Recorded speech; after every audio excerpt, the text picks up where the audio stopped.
Hello there, and welcome to my channel, Novice Modelling in a Midlife Crisis.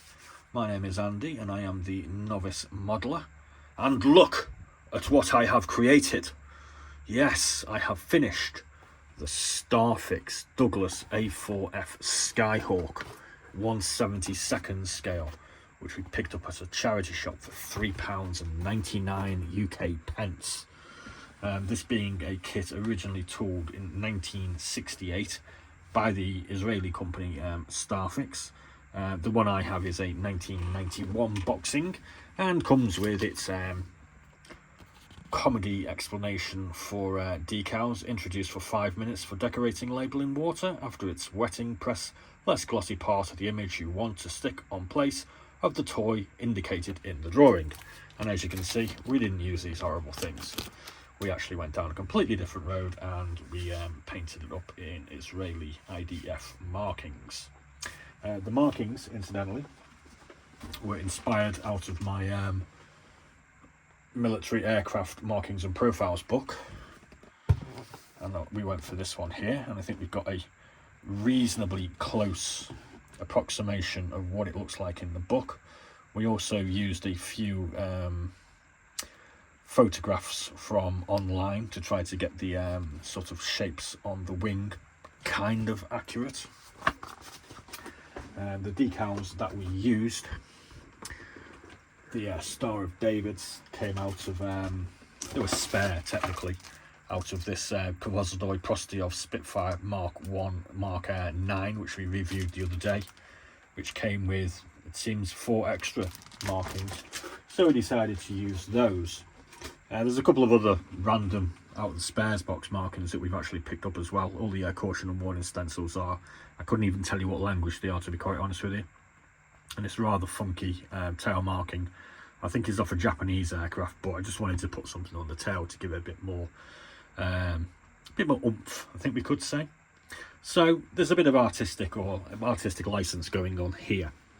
Obviously, you may recall we actually built the rather nicer, much nicer 1/72 Douglas Skyhawk by Airfix, which we picked up from a charity shop for £4.99 as a Sunday equals fun day build. So we built that one in 24 hours, and this one's taken us about 10 days to actually get over the finishing line.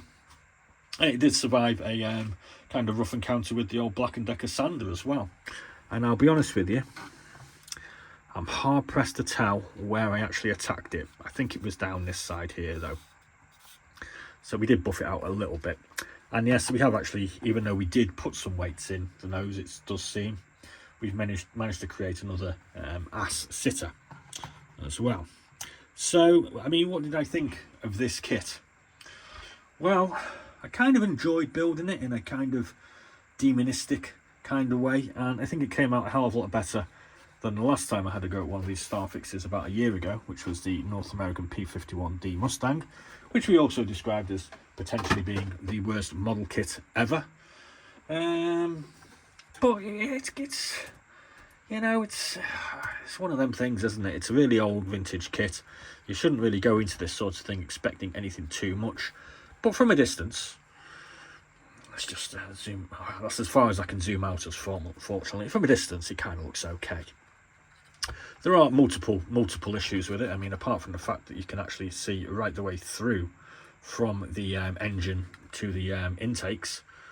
That's one little problem. The mounting points for the fuel tanks here, they don't go anywhere near it. I did actually check. I mean, the Israeli ones did actually still retain, according to the book that I've got, the carrier hooks as well. But otherwise, you know, I mean, yeah, of course.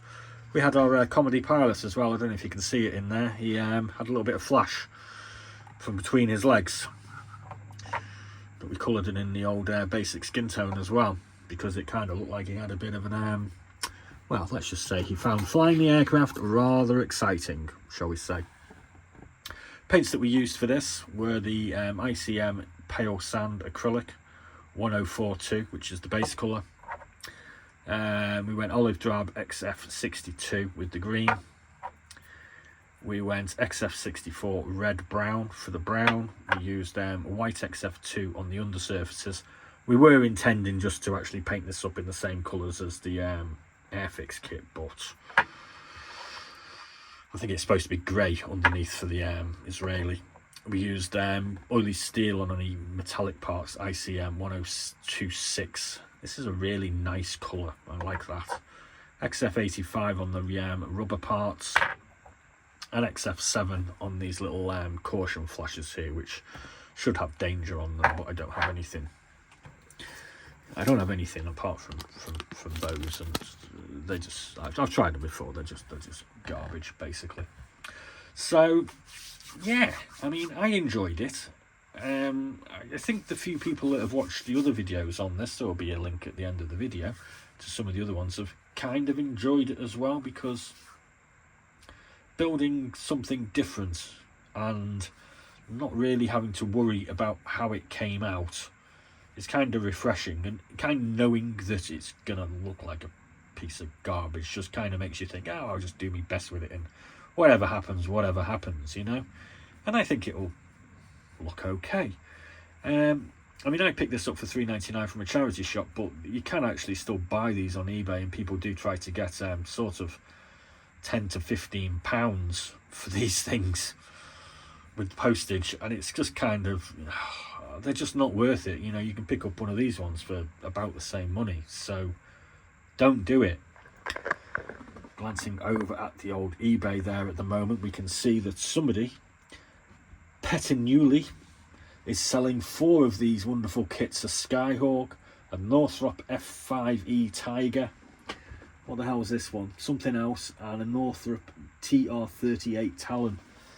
No current bids, £17.20 plus postage. Should I bid or shouldn't I bid? I don't think I will. I don't really want to go down this road very often. And I do have a 148 Spitfires of these to build as well at some point. So I think we'll be leaving that one alone. But if anybody else wants 4 Starfix kits for about 20 quid, well, yeah, that's where you can get them from, obviously. I don't think we'll be getting the Black & Decker sander out anytime again soon, because we're kind of bugged out on these is this the worst model kit ever sort of theme for the next couple of months. Maybe we'll get something out in the new year. I do have some other plans to revisit this sort of theme, I suppose you could say. I would like to point out that we're about to start our next You Choose My Next Build 14, which is trying to choose a Panzer crew, a DAC Panzer crew for my Panzer 4, and we're going to be offering up the Master Box 3561 Rommel and German tank crew, the Afrika Korps German tankmen with the Donkey and Guy,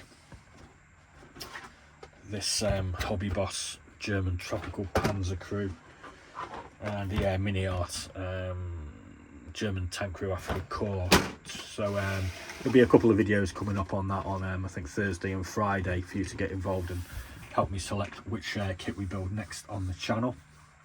And there'll be a few other videos coming out shortly as well. I mean, I'll be honest, we've had quite a successful weekend just gone. We got something like 13,000 views over like 3 days, which is wow. And we picked up about 250 new subscribers. So hello there, new subscribers. I'm this crazy guy with lots of model kits and an iPhone who films himself doing random things with model kits. So welcome to anybody that's new and has tuned into this one.